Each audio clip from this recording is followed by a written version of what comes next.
우리는 역사상 가장 중요한 시점을 지나고 있습니다. 하나님께서는 하나님의 일을 하시기 전에 사람을 준비시키셨음을 우리가 알고 있습니다. 하나님 말씀은 마지막 때에 대추수, 대부흥의 때가 있다고 분명히 예언하고 있습니다. 아멘. 하나님의 말씀이 그대로 성취될 것을 믿습니다. 예레미야 눈물은 잠자는 교회와 영혼을 깨우기 위해 노력하고 있습니다. 이 가슴 뛰는 일에 함께 하길 원하시는 분은 카카오 채널로 연락 주시기 바랍니다. 당신은 위대한 하나님의 사람입니다.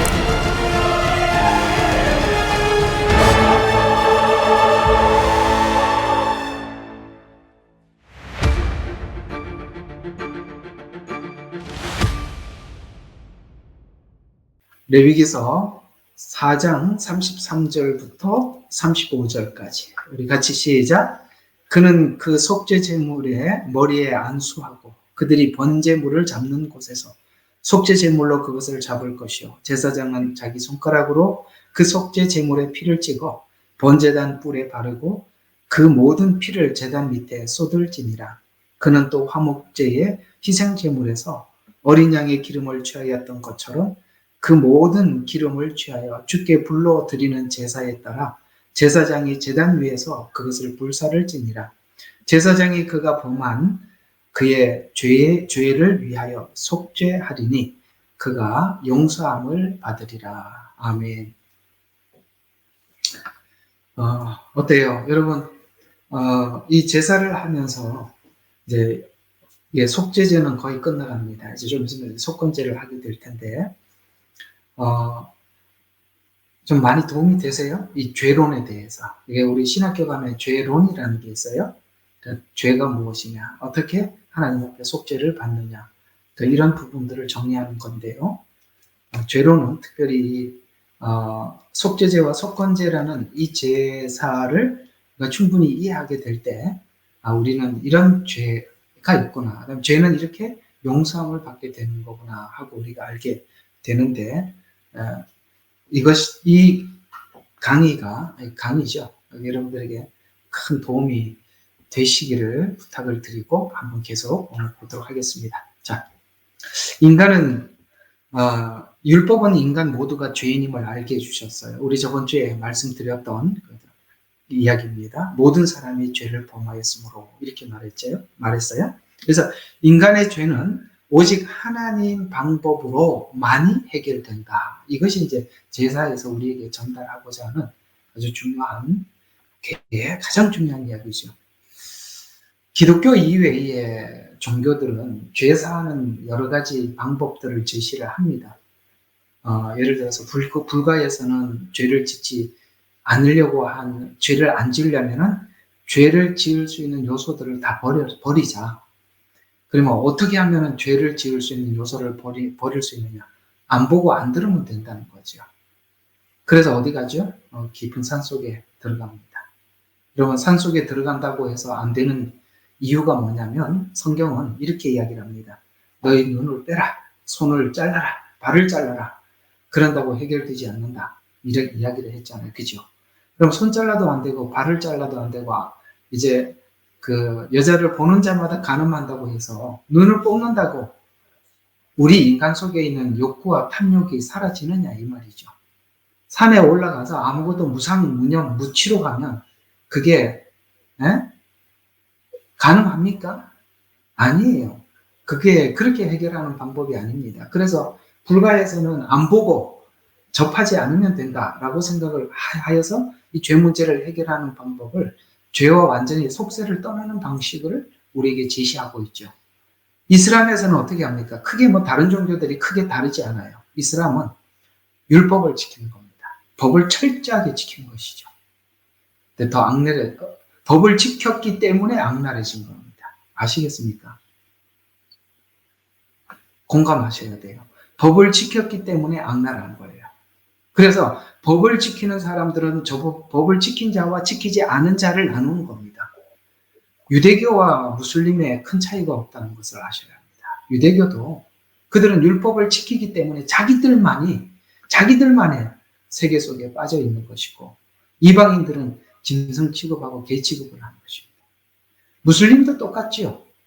율법주의의 열매들은 우리가 지구상에서 보고 있는 것입니다. 그 외에 다른 종교들은 남 탓을 하는 것입니다. 남 탓. 오케이? 남 탓. 그래서 유교는 뭐죠? 조상 탓이죠. 그래서 죄를, 아시겠죠? 인간의 지능 속에서 종교를 만들어내면 그 정도 수준에서 죄 문제를 해결할 방법을, 다른 방법을 찾을 수가 없는 거죠.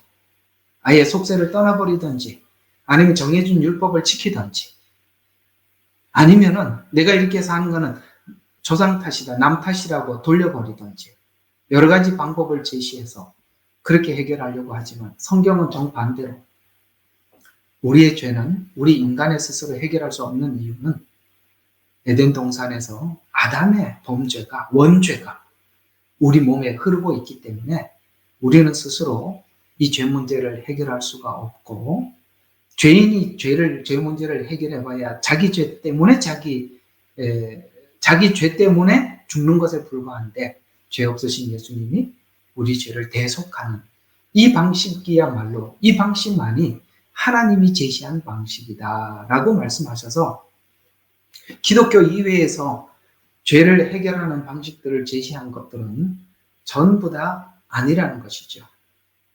아시겠습니까? 그런 의미에서 이 제사론이 왜 그토록 이런 짐승을 잡아다가 안수하고 거기 절차에 따라서 꼭 절차에 따라야 된다는 것은, 반드시 십자가라는 이 방식 이외에는 다른 건 안 된다는 말이에요. 아시겠습니까? 다른 식으로 인류를 대신해서 내가 십자가를 지고 죽는다라고 이렇게 엉뚱한 인간들이 가끔씩 있다 이 말이에요. 그런 거 다 아니라는 거예요. 하나님 정한 그 방식대로만 이 죄가 용서함을 받는다라는 것을 주려고 하는 것이 제사가 설명하고 있는 1차적인 죄 해결의 방식이다라는 차원에서 오늘 이 속죄제는 여러분들에게 많은 이야기를 했지만 이것만이, 그래서 신약에 가서는 이 말씀을 오직 예수 그리스도 외에는 이 땅에 어떤 구원자도 없다라고 이렇게 아주 못을 박아버리는, 그러니까 결국은 이 레위기에 있는 이 모든 제사들은 바로 예수님만이 우리의 구원자이십니다라는 그 내용을 더 특별히 공고하게 하기 위해서 설명하는 것이다 라고 생각을 하면 되겠습니다. 자, 그러면 인간 모두는 하나님 앞에 죄인임을 알게 해주셨다. 이 점에서 속건제와 다르다.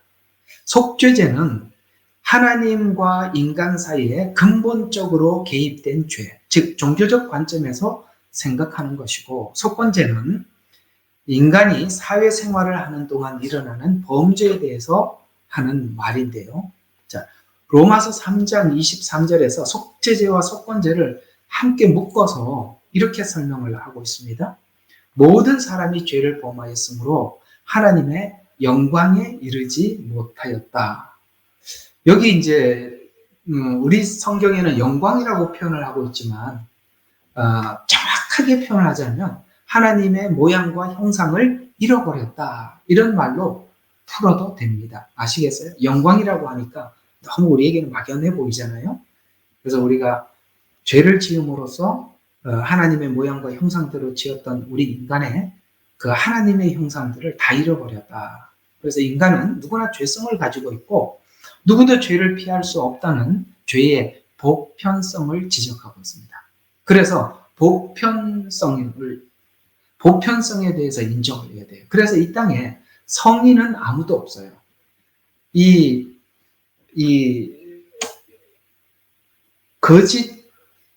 거짓된 이야기 중에 하나가 뭐냐면 예수님을 4대 성인으로 묶어서 세상은 설명을 하고 있다는 것입니다. 여러분, 예수님이 부처하고 같나요? 예수님이 공자하고 같습니까?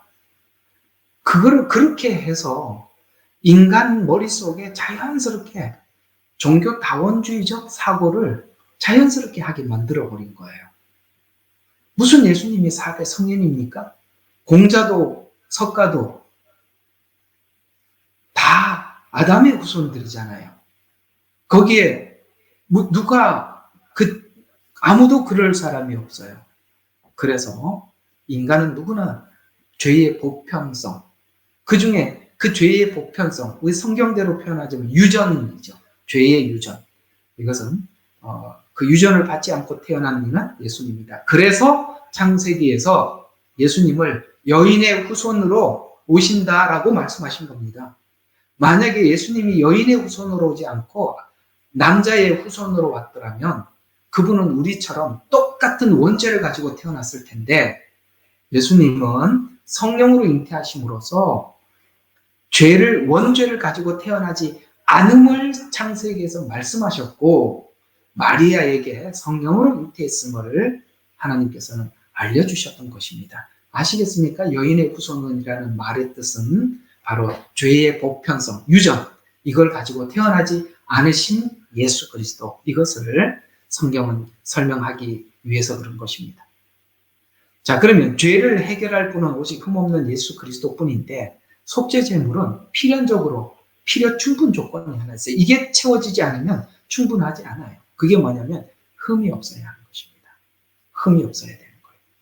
그래서 예수님 십자가에 죽으시기 전에 일주일 쭉 사건들을 제가 이제 최후의 마지막에 적어놨는데요. 거기에 보면 예수님이 죄가 없으심에 대해서 그 인정을 받는 두 가지 사건을 성경은 기록하고 있는데요. 하나는 뭐냐면 예수님을 세워놓고 유대인들이 제사장들이 예수님을 세워놓고 저에게 내릴 죄명을 누군가가 좀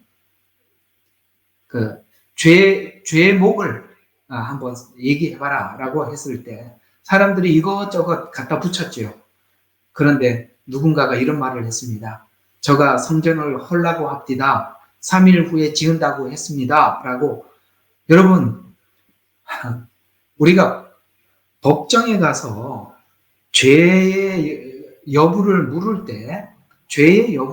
때는 죄가 있다는 것이 분명하니까, 분명하기 때문에 그 재판관 앞에 가서 죄의 여부를 우리가 서로 다투는 거 아닌가요? 맞죠? 죄인이 그 법정 앞에 서는 거잖아요. 그런데 예수님은 죄인이 아닌데 법정 앞에 서니까 이 예수님에게 어떤 죄를 적용할 것인가? 세상에 이거는 뭡니까? 예수님이 죄가 없다는 반증 아닌가요? 맞죠? 사람을 세워놓고 죄목록을 꺼내놔봐라 이러는 사람이 세상에 어디 있습니까? 그래서 거기서 그 죄를 찾지 못했더니 빌라도 앞에다 세워놨어요. 그랬더니 빌라도가 그 죄의 판결을 내릴 수 있는 권한을 가지고 있었는데, 빌라도도 보니까 도대체 내가 죄의 목을 찾을 수가 없는 거예요. 그래서 사람들에게 나는 저에게 도대체 죄의 목을 찾을 수가 없다. 그렇게 하면서 어떻게 합니까? 손을 씻으면서 나는 너희들이 하도 공중들이 바나바는 놓아주고 예수님을 십자가에 못 박으라고 하니까 내가 너희들이 원하는 결정대로, 왜냐하면 밀란이 날까봐 두려워서, 그러면서 내가 손을 씻으면서 나는 저 예수님의 죽음에 대해서는 아무런 죄가 없다라고 그렇게 손을 씻어버리고자 하잖아요. 그때 유대인들이 했던 말이 뭐예요? 그 죄를 우리와 우리 자손에게 돌리셔서 이렇게 하고 죽었지 않습니까? 이건 다 뭘 얘기하느냐면 예수님이 죄가 없으신, 흠이 없으신 분이라는 것을 무교절, 절기로 표현하자면 무교절, 흠이 없다는 거예요. 점이 없다는 거예요. 그런 분이라는 것을 바로 바리새인들과 제사장들 앞에서, 빌라도 앞에서 증명을 해낸 것이다 라는 뜻에서 오늘 여기 보니까 이 제물들을 드리는 모든 제물들은 필연적으로 뭐가 없어야 된다고요? 흠이 없어야 한다, 이렇게 말씀하고 있습니다. 그래서 레위기 4장에 보면 흠 없는 이런 말들이 조건적으로 붙어 있더라. 예수님은 흠이 없으신 분이다 라는 것입니다. 인류의 누구도 구원자가 될 수 없는 것은 누구나 다 흠이 있기 때문에 그렇습니다. 죄인이기 때문에 그런 것입니다. 자, 세 번째로 속죄제에서 희생제물은 죄를 전가받는 것은 곧 예수 그리스도께서 우리 죄를 대신 짊어짐을 의미하는데, 하나님은 흠없는 제물을 요구하셨으나 인간은 모두 죄인이기 때문에 제물로서 가치가 없죠. 그러므로 예수 그리스도를 우리를 대신하여 제물로 받으셨습니다. 즉 예수 그리스도의 죄를 대신 지시기 위해서 오신 대리자다라는 말씀. 예수님께서는 우리 죄를 대신해서 오신 대리자다. 이런 성경 구절들은 우리가 꼭 한번 확인을 하고 지나가는 게 좋겠죠? 고린도후서 5장 21절 찾아보시기 바랍니다. 제가 이렇게 성경 구절을 미리 여러분들이 보면 미리미리 좀 한번 찾아보시면 빠를 거예요. 자, 5장 21절. 자, 하나님께서 죄를 알지도 못하는 그를 우리를 위하여 죄를 뭘 했다고요? 삼으신. 이게 중요하죠. 그분은 죄를 알지 못했어요. 그러나 죄를 삼으신 것은 우리로 하여금 그 안에서 하나님의 뭐가 되게 하려고? 의가 되게 하려 하죠. 삼으셔서 우리 죄를 대신 짊어짐으로써 우리가 의가 되게 하기 위해서 죄를 삼으셨다. 참 중요한 성경 구절입니다. 고린도후서 5장 21절이었죠. 베드로전서 3장 18절 한 군데 더 봐요. 베드로전서 3장 18절. 자, 그리스도께서 죄들로 인하여 한 번 고난을 받으사 의인으로서 불의한 자를 대신하셨으니 이는 육신으로는 죽임을 당하셨으나 성령에 의하여 살림을 받음으로 우리를 하나님께 인도하려 하심이라. 아멘. 너무 귀한 말씀이죠. 다시 한번 읽어드릴게요. 그리스도께서 죄들, 이게 뭐예요? 복수형이죠. 그러니까 한 가지 죄가 아니라 여러 가지 죄들을 인하여 한 번 고난을 받아서 우리는 죄가 많아요. 그런데 이 죄를 한 번에 끝냈단 말이에요. 한 번 고난을 받아서 의인으로서 불의한 자를 대신하셨어요. 이게 대신, 대속, 속죄 이런 말들이 대신이라는 말에 다 들어가 있습니다. 이는 육신으로는 죽임을 당하셨으나 성령에 의하여 살림을 받으심으로 우리를 하나님께 인도하려 하심이라. 근데 여러분 19절 여러분 이게 보니까 19절이 참 많은 사람들에게 이게 무슨 말이죠? 이렇게 해서 연옥설이 나온 이야기라는 거 아시죠? 천주교 연옥설이 19절 때문에 나온 거죠.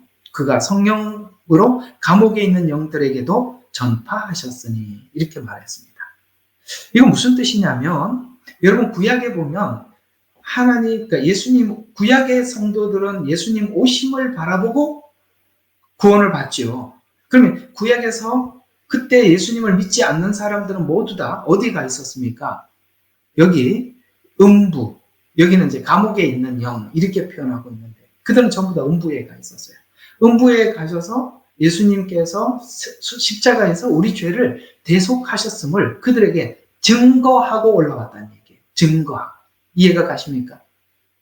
그런 뜻에서 주님이 그곳에 가서 증명하고 올라왔다는 이야기지 이것은 연옥설은 아닙니다. 자, 그래서 예수님의 바로 19절은 이제 따로 오늘 한번 여러분들에게 설명한 것이고 오늘 18절 말씀 오늘 이 속죄제를 잘 설명한 내용이다라고 할 수 있습니다. 자, 네 번째로 이제 속죄제의 피는 십자가상에서 흘리신 예수님의 보혈을 의미하는 것입니다. 레위기 4장 7절에 제사장은 그 피를 여호와 앞 곧 회막 앞 향단 뿔에 바르고 그 송아지 피 전부를 회막 문 앞 번제단 밑에 쏟았다. 이건 무슨 말인지 잘 몰라도 좋아요. 나중에 성막을 할 때 자세히 그림을 가지고 설명을 해드리도록 하겠습니다. 자, 여호와 앞에 피를 뿌린 것은 인간이 여호와 앞에 지은 죄의 표이다. 그래서 속죄 제사가 이루어질 때마다 성막 안에서 항상 피 뿌림이 있었고 그리고 피를 제사장이 몇 번 뿌렸냐면 7번 뿌렸어요. 이게 또 중요한 의미를 가지고 있습니다. 7번. 여러분 유대인들이 사용하는 이 숫자에는 다 의미가 있어요. 일은 하나님. 그렇죠? 그래서 우리는 하느님이라고 하지 않고 하나님이라고 하죠. 천주교에서는 하느님 이렇게 해서 복수가. 그래서 벌써 이 하나님을 부르는 호칭에서 천주교는 종교 다원주의적 색채가 바로 드러나지 않습니까? 그죠? 우리는 하나님입니다. 그 다음에 둘은 증인의 수. 두세 증인. 최소한의 증인의 수. 3은 삼위일체. 이것도 완전수입니다. 삼위일체. 4는 동서남북. 복음의 수. 5는 복음 위에 은혜가 더해져요. 그 솔로몬의 5 행각. 은혜를 상징하고요. 6은요. 666. 사단의 수입니다. 7은 완전수. 8은 8일 만에 할례를 받고 시작의 숫자입니다. 9, 10, 11 생각이 잘 안 납니다. 생각나는 데까지만 9까지.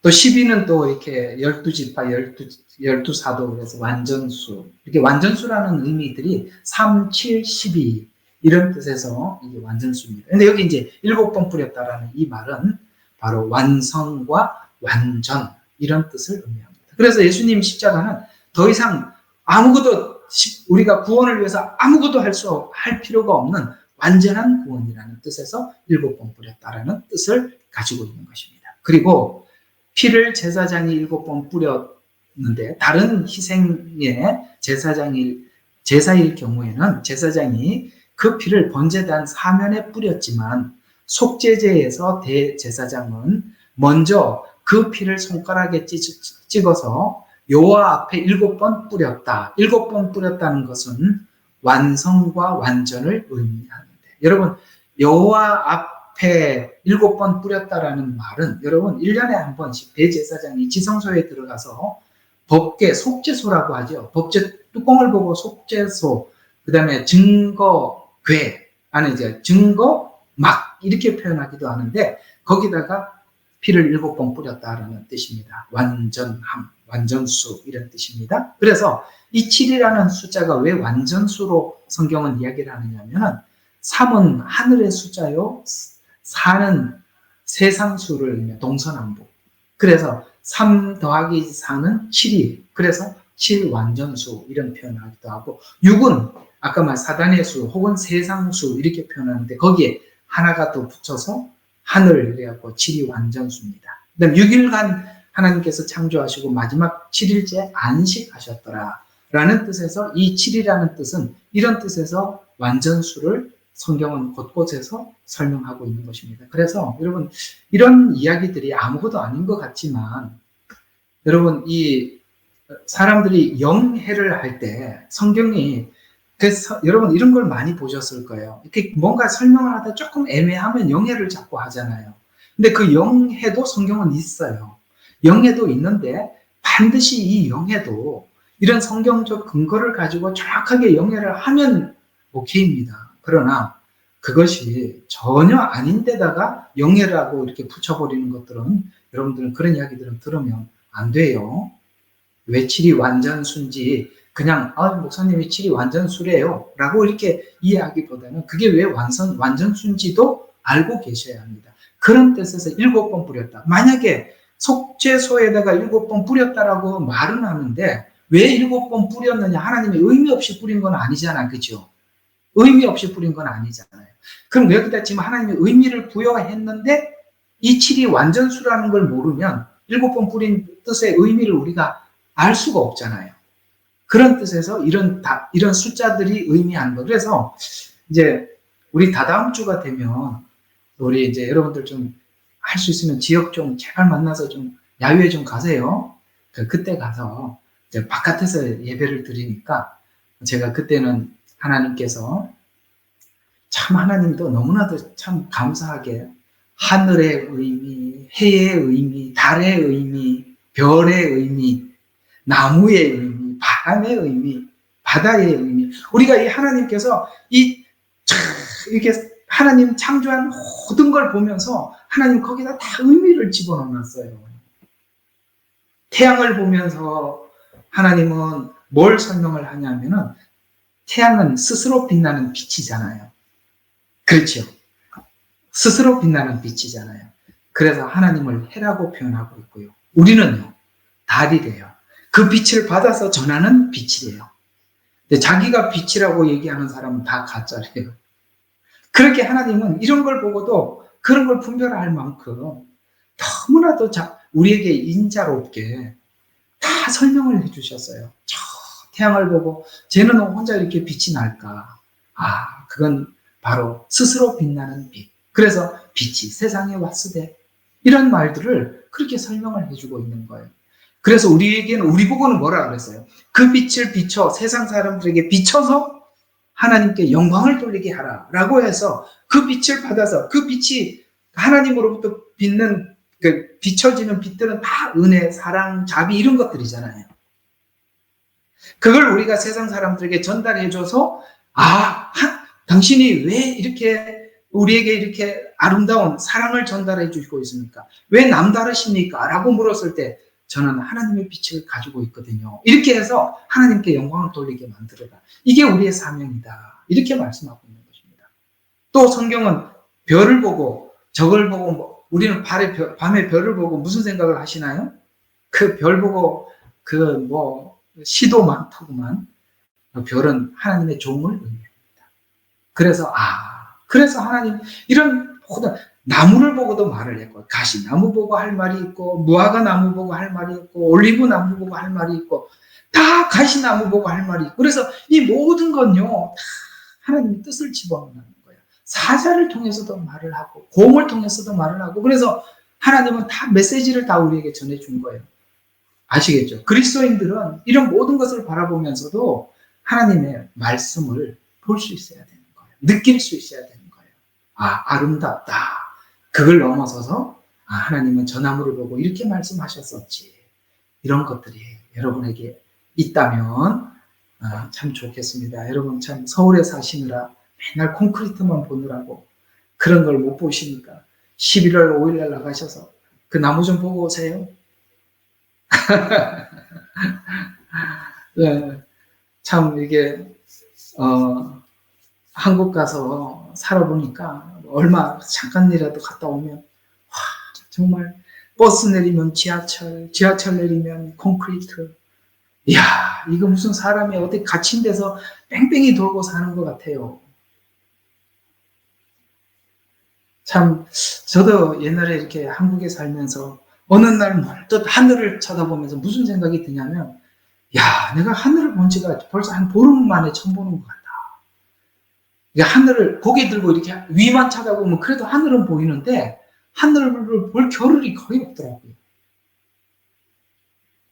인간은 그런 자연을 통해서 정말 우리 마음을 좀 달래고 또 하나님을 느끼고 그런 시간들이 참 필요한 것 같아요. 자, 계속 진행해 보도록 하겠습니다. 그래서 죄가 얼마나 깊이 물들어 있는가를 말하고 그 피로 말미암아 완전한 용서함을 받았다는 의미로 바로 7이라는 숫자. 그래서 7번의 의미의 완전함은 여러 군데서 천지창조 7 촛대 놀랍죠. 촛대도 7개예요. 그 다음에 속죄날 피 뿌림 아까 7번 뿌렸다. 관유를 뿌리는 거. 그 다음에 제사장의 위임식 때도 그랬고요. 그 다음에 부정한 자의 정결 의식에도 나아만 장군에게도 요단강에서 7번 씻어라. 여리고 성도 7번 돌아라. 어린 양의 모습 거기에 7인 나팔 대접 하나님의 책기 7봉인 이 외에도 7이라는 수는 하나님과 밀접한 관계가 있었음을 알 수 있다. 7이라는 숫자는 그런 차원에서 참 많은 의미를 전달해주고 있다.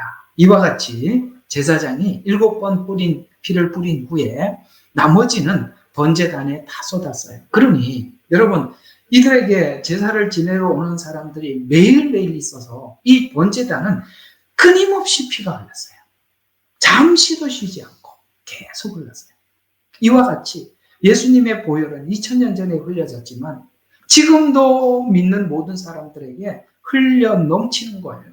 그래서 우리가 예수 안에서 느꼈던, 만났던 그 만남의 감격들은 하나님께서 주님을 만났을 때 그 피를 우리가 경험하더라는 것이죠. 참 예수님의 보혈이 우리 죄를 용서함을 우리가 느꼈던 것처럼 이 번제단은 쉴 새 없이 피가 흘렀어요. 여호와 앞에 피 뿌림은 우리의 죄로 인한 결과라면 번제단 밑에 넘쳐 흐르는 피는 우리 주 예수 그리스도의 십자가상의 보혈로서 오늘날 온 인류를 위해서 오늘날도 넘쳐 흐르는 것입니다.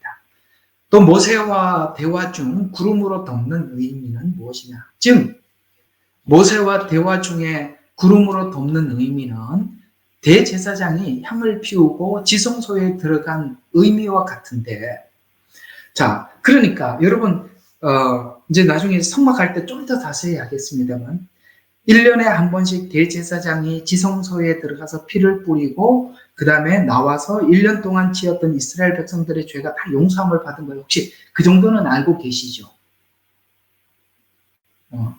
예. 몰랐다면 지금 알면 돼요. 그렇게 했거든요. 그런데 혹시 이거 아세요?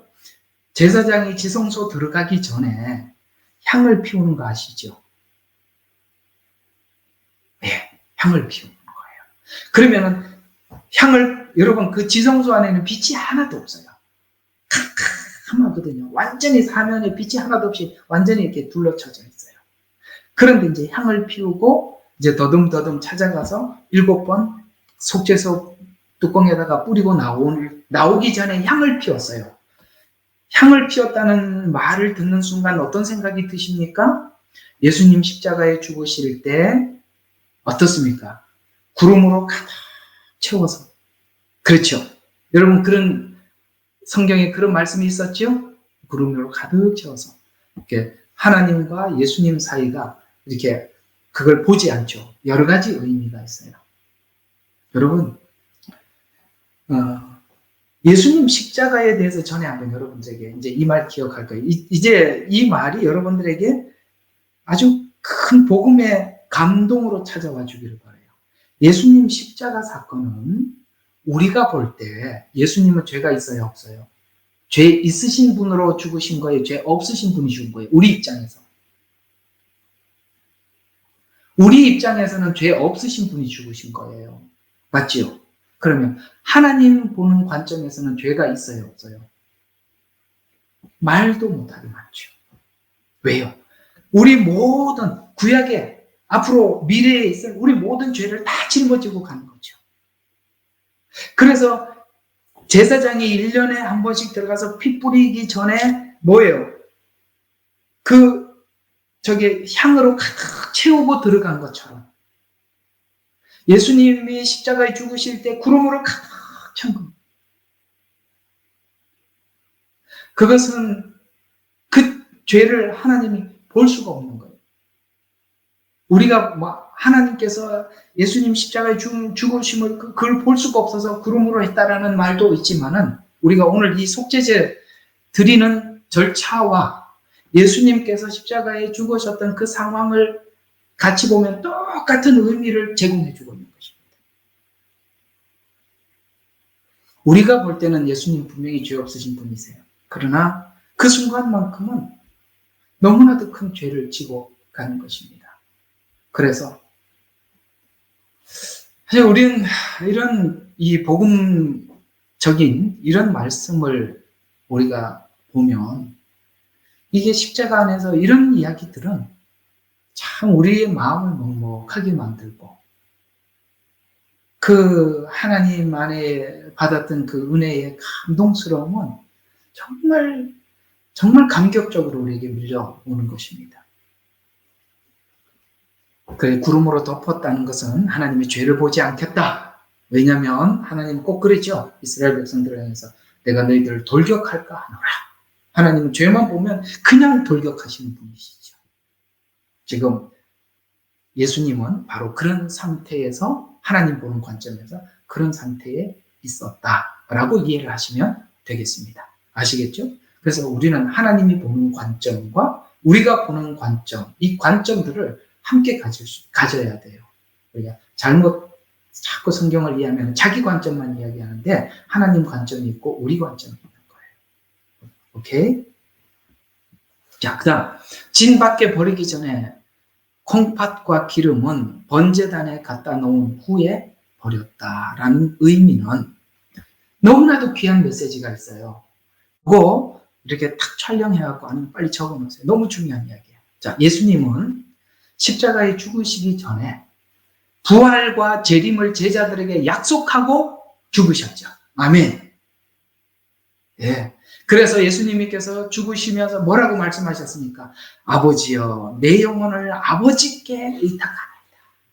아버지께 의탁해 하셨어요. 그래서 하나님이 예수님을 살려주심으로써, 아시겠습니까? 그래서 그 약속을 받고 죽으신 거예요. 그 주님 하나님께서 살려주실 줄로 믿고 알기 때문에 우리에게 약속하셨어요. 부활과 재림을 약속하신 것입니다. 할렐루야. 이게 복음이에요. 복음의 가장 핵심입니다. 또 우리는, 성도들은 이미 영생을 약속했어요. 그렇죠? 믿는 자는 영생을 약속했어요. 그래 우리는 영생의 약속을 받고 십자가를 지라고 한 거예요. 그러니 못 질 이유가 없지요. 영생은 우리 건데. 그 얘기입니다. 그래서 누구든지 나를 따라오려거든 자기를 부인하고 자기 십자가를 지고 나를 따르라. 그래서 그 일을 할 수 있는 우리의 믿음은 내게는 이미 뭐가 있어요? 하나님의 약속한 영생이 보장되어 있는 상태에서 우리는 십자가를 지는 것이 억울하지 않죠. 억울하지 않죠. 왼밤을 쳤는데 오른밤을 돌려대는 거 할 수 있죠. 왜? 우리는 약속이 있거든요. 사실 우리에게 이 약속이 전부예요. 그렇죠? 환난의 피난처가 어딥니까? 라고 물으면 하나님의 약속입니다. 사실 맞잖아요. 동굴이세요? 산속인가요? 아니면 바닷속에다 사실래요? 우리의 진정한 약속은 하나님의 그 언약, 영생입니다. 믿는 자는 영생을 얻었고 사망에 이르지 아니하며 사망에서 생명으로 옮겨지는 일이 아니라 옮겼느니라. 이 믿는 순간 우리는 옮겨졌다. 이렇게 약속하고 있는 것입니다. 여기에 전제는 뭡니까? 진실하게 믿을 때. 오케이? 자, 예수님께서는 성문 밖에서 고난을 받으셨습니다. 희생 제물은 진 밖에 재버리는 곳에 태웠습니다. 이 말은 예수님은 예루살렘 성 안에서 죽은 것이 아니라 골고다 언덕은 성 밖이잖아요.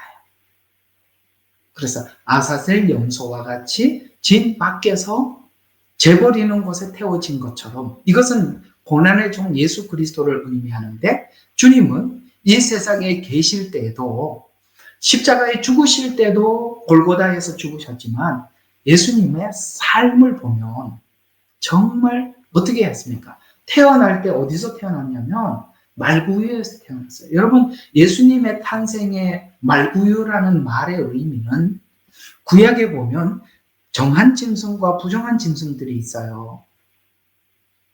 근데요, 정한 짐승과 부정한 짐승 중에서 말로 표현을 하면은 성경은 굽이 갈라지고 되새김질하는 짐승은 정하다 그랬어요. 여러분, 소는 어떻죠? 굽은 갈라졌죠? 두 굽, 이렇게. 아시죠? 그리고 먹고 난 뒤에, 여러분 혹시 그 시골에 사시는 분들은 잘 아시겠지만 시골에 안 사시는 분들은 모르시지요. 소는 가만히 있어도 계속 껌 씹듯이 먹는 거 아시죠? 껌이 아니라 먹었던 풀을 다시 개워내고 또 씹고 집어넣고 넣고 빼고 이렇게 하고 있는 겁니다. 근데 뭐 아무것도 없는데도 계속 먹어요. 그러니까 먹은 거 다시 개워서 또 씹고 넣고. 그래서 소는 정하대요. 왜요? 굽도 갈라지고 되새김질을 한다. 근데 말은 어떠냐면 굽은 갈라졌는데 되새김질을 못해요. 정해요, 부정해요? 부정해요. 예수님께서 말구유에 태어났다는 것은 부정한 짐승이 먹는 밥통에 태어났다는 거예요. 쉽게 말해서 우리말로 표현하면 길거리에서 출생한 겁니다. 그 고귀한 하나님, 우리 그 성탄절 때 부르는 찬송이잖아요. 그 어린 주 예수 눌 자리 없어. 그 어린 몸이 구유에 있네. 맞죠? 주님은 태어나셨을 때 구유에 나셨고 그리고 사람들에게 멸시받아 버림받고 마지막 최후에는 골고다 언덕에서 죽으셨습니다. 우리가 예수님의 생애를 생각해 보면 뭔가 우리가 삶을 넉넉하게 살려고 하는 우리 마음속에 큰 부담이 있어요. 주님은 길거리에서 태어나시고 길에서 사시다가 길에서 죽으셨는데 라는 생각들이 참 많이 들더라고요. 예. 자, 예수님의 십자가 고난의 순간을 예언한 에레미야 예가서 1장 13절. 예수님 십자가 고난이 얼마나 고통스러웠는지 에레미야서 1장 13절에 위에서부터 나의 골수에 불을 보내어. 이렇게 여러분 뼈 때리는 말, 이런 말들 우리 많이 쓰죠. 뼈가 불에 사른답니다. 그러니까 뼈를 때리는 정도가 아니라 뼈가 불에 사른다 이 말이에요. 그냥 죽은 뼈가 불에 사르면 아무 감각이 없겠지만 살아있는 그 자체에 뼈에 불이 사르는 듯한 고통을 예수님께서는 당하셨답니다. 근데 그걸 당하시는데 참으셨대요. 왜요? 저와 여러분을 위해서 참으신 거예요. 그래서 저는 그렇게 생각해요. 여러분, 모르겠습니다. 여러분 각자 신앙대로 하시되 우리 신앙의 수준은 참는 능력이라고 봅니다. 절제예요. 하고 싶은 말 다 하고 어떻게 다 살겠습니까? 예, 좋을 대로 사세요. 하고 싶은 말 다 하고 싶어 사시려면 그렇게 사시고 주님만 아시게 좀 감추고 사세요. 좀 다 드러내지 말고 속상하고 힘든 거 오른손이 하는 일 왼손이 모르게 하라는 것은 제일 친한 사람이라도 여러분들이 억울한 거 그냥 입 다무세요. 말 안 하면 어때요? 꼭 해야 돼. 속이 시원하신가요? 그럼 하시고 싶으면 하세요. 제가 못하라 하지 말라는 권리는 없지만 우리가 주님과 같이 남 모르는 눈물이 있어야죠.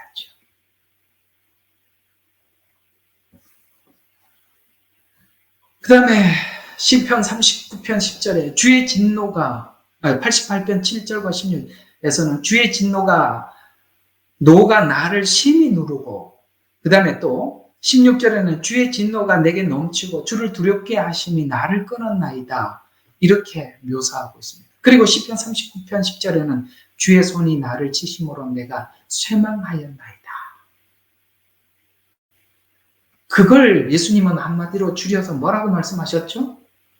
아버지여 어찌하여 나를 버리시나이까. 이렇게 표현한 것입니다. 그 마음에 어떤 마음이었을까? 그건 에레미야가 시편 88편 39편 그 마음을 여기서 이렇게 설명해 주고 있고 예수님이 십자가에서 하나님께 그렇게 고백한 것입니다. 어차피 하나님은 나의 하나님 어찌하여 나를 버리셨나이까 라는 말이 나왔으니 그거 좀 여러분들에게 좀 설명을 해드리면 우리 하나님께서 여러분 각자에게 하시는 훈련에 코스가 있어요. 그 중에 어떤 코스가 하나 있냐면 나의 하나님 어찌하여 나를 버리시나이까 가 있다고요. 무슨 소린가? 이 말 알아듣는 사람 손 좀 들어봐요. 그래서 많이 울었죠. 하나님도 떠난 것 같은. 사람들은 나를 다 내팽개쳐도 좋은데 하나님마저도 몰라주는 것 같은. 나의 하나님 어찌하여 나를 버리시나이까. 이걸 마지막 영적 훈련이에요. 영적 훈련인데 하나님은 떠나는 게 아니라 함께 계시는데 왜 거기까지 하나님께서 우리에게 찾아와서 하지 않느냐? 여러분 이런 거 아시죠? 우리가 아프면 약을 먹으면 낫는 거 아시죠? 그러니까 아프면 어디를 갑니까? 병원에 의사한테 처방을 받고 주사도 맞고 약을 먹고 치료를 하면 우리는 약을 먹어서 내가 치료를 했구나라고 생각하는데 진짜 제대로 치료를 받으려면 자기 면역이 생겨야 돼요. 맞죠? 자기 면역이 가장 정확한 완벽한 치료법이에요. 하나님은 그런 과정을 통해서 여러분 스스로가 하나님을 찾고 발견하고 그 앞에 서는 그날까지 그 과정을 지나오게 하는 겁니다. 욥이 그 과정을 지나는 과정 속에서 소리 질렀죠. 그 소리 지르는 일이 우리에게도 있어요. 그것은 여러분들이 그걸 감당할 만하니까. 그래서 신앙이 어릴 때는 하나님께서 가만히 내버려두고 아프면은 약도 주고 주사도 주고 찾아와서 말을 해요. 근데 신앙이 깊어지면 침묵하세요. 왜? 면역이 생기라고. 근데 그 면역이 생기는 과정에 여러분들이 배우는 게 너무 많거든요. 약을 딱 써버리면 그걸로 딱 멈추는데 그거는 그냥 멈추는 걸로 끝이지만 면역이 생길 때까지 실험을 하면서 우리는 하나님의 더 깊은 세계를 경험하게 되는 것입니다. 하나님의 깊은 세계는 어떤 곳일까요? 주님은 십자가를 지시면서 골고다 언덕을 올라가면서 무슨 생각을 하셨을까? 그 십자가에 못 박힐 때, 그 고통 속에 못이 박힐 때 어떤 느낌이었을까? 예수님을 십자가에다 세워놓고 군병들이 외치죠. 야, 네가 진짜 하나님의 아들이면 한번 내려와 봐라. 그럼 나도 믿을게. 이렇게 조롱을 당할 때 예수님의 마음은 어땠을까? 그것까지 한번 함께 경험해 보자. 그래서 하나님이 그냥 두시는 거예요. 여러분, 하나님이 말씀을 하지 않고 내버려 두는 것은 어쩌면 여러분의 신앙이 그걸 감당할 만하기 때문에 주시는 시련이라 생각하시고 내가 이렇게 성숙했나? 이렇게 생각하면 되는 거예요. 괜찮은 사람에게 하나님 그냥 두시는 거죠. 자, 속죄제는 제물을 드리는 자가 본인에게만 적용하는 겁니다. 죄는 하나님과 죄 지은 당사자 간의 직접적인 질문이에요. 아시겠습니까?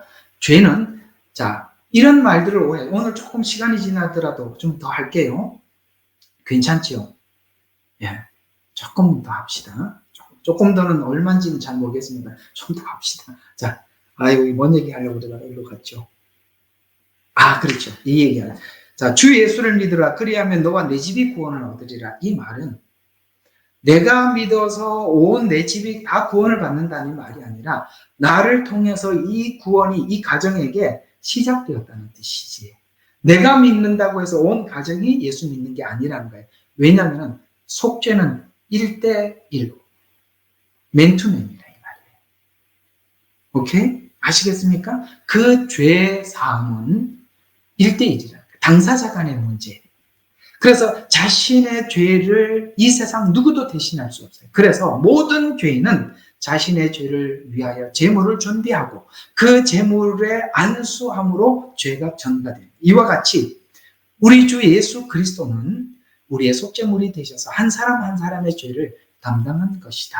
그래서 제가 여러분들에게 이 속죄제를 드리는 절차를 설명을 할 때 누구나 다 그 제사를 드려야 된다고 말씀을 드렸지 않습니까? 그게 나는 능력이 안 돼. 비둘기도 잡을 능력이 없어. 그러면 하나님 뭐라고 했죠? 가루 한 줌, 한 에바라도 누구나도 여기는 예외가 없어요. 자기 재물은 자기가 속죄하는 것이지 누가 대신해 줄 수 있는 것은 절대 아니다. 아시겠어요? 그래서 여러분들이 만약에 여러분들 중에서 먼저 예수님을 믿고 주님 안에 돌아왔다면 여러분들은 여러분의 가정의 선교사로, 선구자로 하나님 먼저 부르신 것입니다. 여러분의 가정의 선교사인 여러분들을 축복합니다. 선교사는 많이 경험하게 되는 것입니다. 자, 하나님의 용서를 의미하는 것입니다. 속죄제는 제사장은 자신을 위하여 피를 취했을 뿐만 아니라 피를 가지고 회막문 안에 들어갔습니다. 또 죄는 진 밖에 버렸죠. 죄를 진 밖에 버렸다는 것은 하나님께서 제물을 받으셨다는 뜻이고 죄를 다시 보지 않겠다는 뜻이에요. 진 밖에 버렸다는 거예요. 그래서 다시는 안 보겠다. 그래서 여러분 혹시 시편에 보면 내가 죄를 등 뒤로 던졌다. 혹시 읽어보신 적 있으십니까? 나와요. 죄를 등 뒤로, 여러분 뒤에 있는 거 보여요? 안 보여요? 안 보이죠. 또 우리 죄를 이렇게 속죄받은 자들의 죄를 이렇게 표현하고 있어요. 나는 깊은 바닷물 속에 빠뜨렸다. 여러분 깊은 바닷물 속에 빠뜨린 그거 찾아올 수 있어요? 우리가 이해하는 방식으로 설명해 주는 거예요. 더 뒤에다 던졌다. 안 보겠다는 거죠. 깊은 바다에 던졌다. 어디 있는지 모르겠다는 거예요. 우리를 이해시키기 위한 방식으로 설명하는 거예요. 그래서 죄를 진밖에 버렸다는 것은 하나님께서 제물을 받으셨다는 뜻이고 죄를 다시 보지 않겠다는 뜻입니다. 회막 안의 피는 하나님과 완전한 화해를 의미합니다. 다시 말해서 진 밖의 예수는 우리 죄를 위해 제물이 되심을 의미하고 회막 안에 있는 예수는 우리의 의를 위해 사신 그리스도를 의미합니다. 자, 이제 마지막으로 예수님의 이제 유월절 어린 양이 되시고 무교절의 어린 양의 흠이 없으신 분이라는 부분을 우리 예수님 일주일의 쭉 과정을 통해서 십자가에 죽기 전에 주일부터 쭉 설명을 한번 해보도록 하겠습니다. 우리 종료 주일이나 뭐 이런 때마다 이렇게 새벽 예배하면서 설명도 많이 하고 아마 교회마다 그렇게 많이 하는 것 같은데 우리 간략하게 한번 보도록 하지요. 자, 주일은 개선의 날 7월 10일입니다. 예루살렘에 입성해서 하시면서 이 성을 향해서 우셨던 거 여러분 아시죠? 예루살렘아 암탉이 새끼를 모으기 위해서 그렇게 했던 게 얼마냐라고 했을 때 어떻게 합니까? 막 사람들이 예수님의 호산나 호산나의 종려나무 가지를 쭉 깔고 겉옷을 깔고 호산나 하고 외쳤던 그날이 주일입니다. 자, 그 다음에 월요일 11일입니다. 그날은 뭐 했습니까? 무화과를 저주하셨어요. 여러분 이 무화과를 저주한 사건은 우리가 단순히 그냥 별거 아닌 것 같이 보이지만 여러분 이 무화과 저주 사건은 굉장히 예언적 의미를 가지고 있거든요. 마태복음 24장에 보면 예수님께서 이런 말씀을 하셔요. 무화과 나무의 비유를 배우라. 가지가 나고 그 다음에 맞나요? 잎사귀가 무성해지면 여름이 가까운 줄 아나니 라는 말씀의 그 무화과 나무는 여기서 저주를 받은 그 나무 무화과입니다. 그럼 이 무화과가 저주를 받았다는 이 말은 뭘까요? 바로 이스라엘이 AD 70년에 흩어짐을 예언합니다. 이스라엘은 그래서 예수님이 오셔서 말씀하셨죠. 열매를 발았더니 잎사귀만 무성하더라. 그렇게 말씀하신 그 구약에 있던 그 이스라엘. 열매를 바라고 율법을 주시고 열매를 바라고 성전을 주시고 그렇게 다 했더니 잎사귀만 형식만 무성하더라. 주님이 이 땅에 다시 오실 때도 교회가 이런 모습을 취할 수 있다 없다. 종교인들을 두고 하는 이야기예요. 우리가 예수님을 믿는다는 것은 형식과 기독교인이라는 외형만 풍성한 것을 원하는 것이 아니라 종교인을 원하는 것이 아니라 열매를 원하는 것이죠. 그 나무가 저주를 받았는데 1948년 이제 드디어 기적적으로 열매를 맺을 수 있기 위해서 다시 심겨진 겁니다. 다시 심겨진 거라고요. 지금 이스라엘은 전쟁 중에 있어요. 이들은 지금까지 자기들끼리 얼마나 치고받고 싸웠어요. 지금 하나님께서 정신이 바짝 들게 막 하나님께 울부짖고 하나님께 나오기만 정말 얼마 전에 있었던 이스라엘을 생각해도 도대체 저들을 어떻게 회복시킬까 막막했었어요. 이제 하나님이 그 일을 시작하신 것입니다.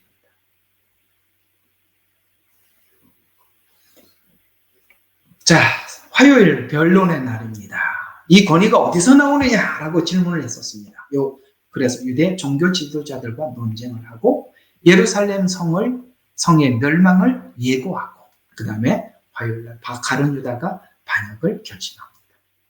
수요일날 예수님을 죽이기로 결정을 하죠. 그죠? 예수님은 율법주의자들에 의해서 죽은 겁니다. 율법은 다 이런 상징적 의미가 가지고 있는 거예요. 어쨌든 이런 것들이 다 복음 안에 참 중요한 자료이니까 율법에 의해서 죽음을 당한 겁니다. 율법주의자들에게 죽음을 당한 것입니다. 목요일 날은 이제 예수님 십자가에 죽으시기 전에 준비의 날입니다. 6월절 만찬하고 그다음에 제자들에게 고별 설교를 하고 그 유명한 요한복음 17장의 마지막 중보 기도를 겟세마네 동산에서 하나님께 하십니다. 그때 사용했던 성만찬 때 양고기를 먹지 않습니다. 왜요? 자신이 양이기 때문입니다. 침례 요한이 그랬죠. 세상 죄를 지고 가는 하나님의 어린 양이로다. 이렇게 말씀하셨다. 자신이 곧 양이시. 금요일 날은 배반을 당하시고 그다음에 잡히시고 공회 앞에 와서 빌라도 앞에 신문을 받고 십자가에 오후 3시에 십자가에 달려 죽습니다. 로마 병력이 무덤을 지키는 그때 아까 베드로 전서 3장 19절에 감옥에 있는 영들에게 가서 전파한 날이 바로 이 토요일입니다. 아시겠습니까? 구원을 이루셨음을 그들에게도 알리셔서 그들의 심판이 정당함을 알려주는 겁니다. 그 다음에 주일은 아침에 부활하시죠. 자, 이렇게 이 속죄제에 관해서 여러분들에게 계속 말씀을 드렸고 오늘 속죄제에 대한 모든 메시지를 한번 맞춰봅니다. 어때요? 참 도움이 되셨으면 좋겠습니다. 도움이 되시죠? 네, 도움이 많이 되셔야 합니다. 정말 많이 되셔야 됩니다. 자, 제가 좀 마지막으로 여러분들에게 한 가지 좀 권해드리고 싶은 이야기가 있어요. 정말 여러분들에게 정말 제가 부탁하는 이 부탁은 뭐냐면 이런 잔잔한 복음을 이게 진짜 중요한 겁니다. 아시겠습니까? 여러분의 일상에 일어나는 문제들이 커 보이는 게 아니라 이 복음을 듣는 게 진짜 큰 겁니다. 사단은 지금 현재 일어나고 있는 여러분의 주변 상황에 집중하게 자꾸 만들어서 진짜 중요한 이 복음이 들릴 때는 여기는 별 관심이 없어요. 왜냐하면 현실의 문제를 크게 만들어. 그래서 거기에 너무나도 집중하다 보면 이 진짜 중요한 이 복음을 전할 때는 내 지금 답답한 현실과 문제가 크니까 이런 말이 귀에 안 들어온 거예요. 이게 들어와야 되는 거예요. 이런 것들이 여러분들이 얼마나 체계적으로 정확하게 믿어지는가 여기서 믿음이 여러분의 구원과 생명과 믿음 전체를 결정하는 거예요. 여러분의 개인의 생활과 사생활에 빠지지 마세요. 그건 하나님이 어쩌다가 여러분에게 답을 주는 걸로 감사하시고 안 되시면 성경을 읽다가 하나님께서 주시는 마음의 감동대로 그냥 살면 돼. 그 어려운 게 아니에요. 그게 큰 문제가 아니라니까. 이런 복음을 정확하게 여러분들이 아는 게 진짜 중요한 건데 이런 이야기는 별로 중요하지 않고 여러분들에게 있는 문제 전전긍긍하면 평생 그 현재 문제에서 벗어나지 못하는 거예요. 사단은 큰 문제를 작게 만듭니다. 반대로 작은 문제를 크게 보이게 만들어서 진짜 봐야 할 걸 보지 못하게 하는 것입니다. 여러분이 진짜 봐야 될 것은 이런 복음들이에요. 아셨죠? 예. 기도하고 마치겠습니다. 하나님, 그동안 우리가 속죄제에 대해서 여러 시간 나누어 보았습니다. 누구도 이 속죄제에 유예가 없다. 그 제물에 안수하고 죄를 전가함으로 죄 용서함을 받을 수 있다. 하나님 앞에 나오는 이 죄는 이 속죄죄의 제물은 흠이 없어야 한다. 하나님께서 정한 절차대로만 해야 한다. 이것이 하나님께서 우리에게 끊임없이 사장에서 계속 반복해서 했던 우리에게 주신 중요한 메시지입니다. 그렇습니다. 이 세상에 예수 그리스도 외에는 아무도 구원자가 없습니다. 예수님만이 흠이 없으신 완전한 우리의 속죄 제물이 되십니다. 우리는 그 예수님 앞에 우리 죄를 다 전가함으로 우리의 죄 이 용서에는 하자가 없습니다. 더 이상 우리가 죄의 문제 해결을 위해서 해야 할 일이 없습니다. 그러므로 우리가 우리의 주인 되시는 주님 앞에 우리 삶을 드리기를 원하고 주님께서 우리에게 무엇을 말씀하고 요구하든지 아멘 하고 따르겠습니다. 그것이 바로 그리스도인들이 그 은혜를 받은 자들이 세상에 나타내는 빛으로 살아가는 삶의 열매입니다. 오늘 귀한 우리 성도님들이 오늘 이 귀한 말씀을 듣고 저들에게 큰 은혜가 되도록 축복하여 주시고 이 복음의 귀가 활짝 열려서 하나님 그 믿음에 흔들림 없게 굳게 저들 붙잡아 주시옵소서. 예수님 이름으로 기도드렸습니다. 아멘.